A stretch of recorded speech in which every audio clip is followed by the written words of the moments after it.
This is a story that originated in the Tohoku region of Japan. Once upon a time, in a mountain village, children gathered to play sumo wrestling. Among them, there was a child who looked different, with a short stature and a peculiar face, but he was incredibly strong in sumo. Even if 2, 3, or 5 children teamed up against him, they couldn't win. Everyone was amazed and frustrated, wishing there were 5 of him. Then, the legendary child, Gosaku, arrived. Gosaku had won the children's sumo competition held by the local shrine last year and this year too. He was unbeatable, even against adults. Alright, it's time to challenge Gosaku. Let's do it. The unfamiliar child and Gosaku faced each other firmly. After grappling for a while, Gosaku forcefully pushed the unknown child out of the ring with a shout. The defeated child slowly got up and said to Gosaku, "Gosaku, did you eat while keeping yourself prepared for the gods?" "Yeah, I did." "I see. Then tomorrow, don't eat as if you're prepared for the gods. If you do that, I will surely defeat you." "Alright, got it. But where are you from?" In a whispering voice. The child replied, "I am not a human.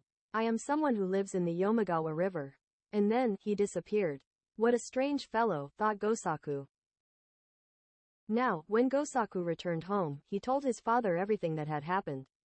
His father seemed to recall something and said, so that child appeared, huh? Well, tomorrow. Don't eat as if you're prepared for the gods, but in return." His father whispered something into Gosaku's ear.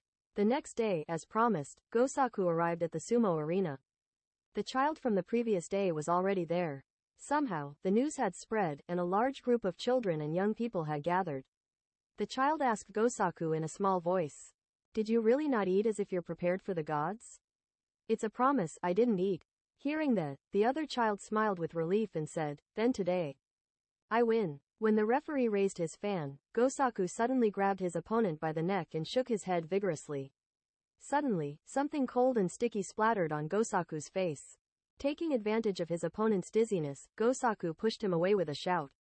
The defeated child fell flat on his back and the spectators exclaimed, "That's a Kappa. Beat him up." Both adults and children started hitting and kicking the child, and although Gosaku tried to stop them, no one listened. Then, one of the young men said, "I'll turn this guy into Kappa soup," and raised a thick stick. Just as he was about to strike, Gosaku's father shouted, "Hey, wait," and jumped between the Kappa and the young man.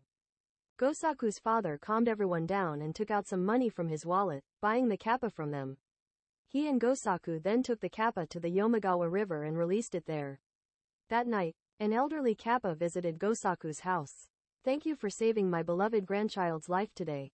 As a token of gratitude, I will teach you the secret medicine of the Kappa." The elderly Kappa taught them the recipe for a mysterious medicine that no one else knew. When Gosaku and his family made and tested the medicine, they found it was incredibly effective for bruises and sprains. Soon, many people started coming to Gosaku's house to buy the medicine, and they became very wealthy.